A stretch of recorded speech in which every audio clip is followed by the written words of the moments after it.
ঢাকা ডার্বিতে জয় পেল আবাহনী। মোহামেডানকে ১-০ গোল ব্যবধানে হারিয়েছে তারা। তাতে ফেডারেশন কাপের বি গ্রুপে টানা ২ পরাজয়। টুর্নামেন্টের সেমিফাইনাল অনেকটা অনিশ্চিত হয়ে গেছে সাদা কালোদের।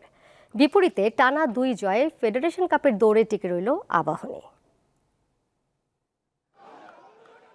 ২ ম্যাচ খেলে ১ জয়, বিপরীতে একটি হার মোহামেডান স্পোর্টিং ক্লাবের। অন্যদিকে ১ ম্যাচে ১ জয় নিয়ে ফেডারেশন কাপের বি গ্রুপে মোহামেডানের মুখোমুখি হয় আবাহনী।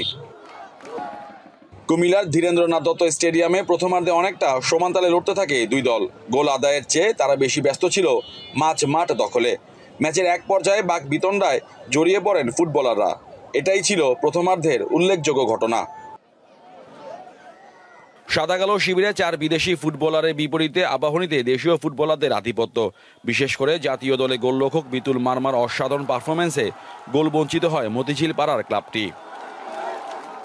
ম্যাচে ৭৪ মিনিটে মোহামেডান রক্ষণে চির ধরান তিনি। এগিয়ে যায় আকাশী নীল জার্সিধারীরা। খেলায় ফিরতে মরিয়া মোহামেডান মুহুর্মুহুর আক্রমণ করলেও গোল আদায়ে ব্যর্থ হয়। তবে ম্যাচ ছাপিয়ে আলোচনায় উঠে আসে দুদলের বাকবিতণ্ডা। দ্বিতীয়ার্ধেও ৩-৪ বার কথা কাটাকাটিতে জড়ায় তারা। প্রথম ম্যাচ হারের পর দ্বিতীয় ম্যাচে দারুণভাবে ঘুরে দাঁড়ানোয় মোহামেডান শিবিরে আশায় বুক বেঁধেছিল, কিন্তু চিরপ্রতিদ্বন্দ্বী আবাহনীর কাছে এই ম্যাচ হেরে যাওয়ায় ফেডারেশন কাপের শেষ ৪-এ খেলার স্বপ্নটা অনেকটা ফিকে হয়ে গেছে সাদা কালো জার্সিদের। কুমিল্লার দীনেন্দ্রনাথ দত্ত স্টেডিয়াম থেকে মোহাম্মদ হাসিব, দীপ্ত স্পোর্টস।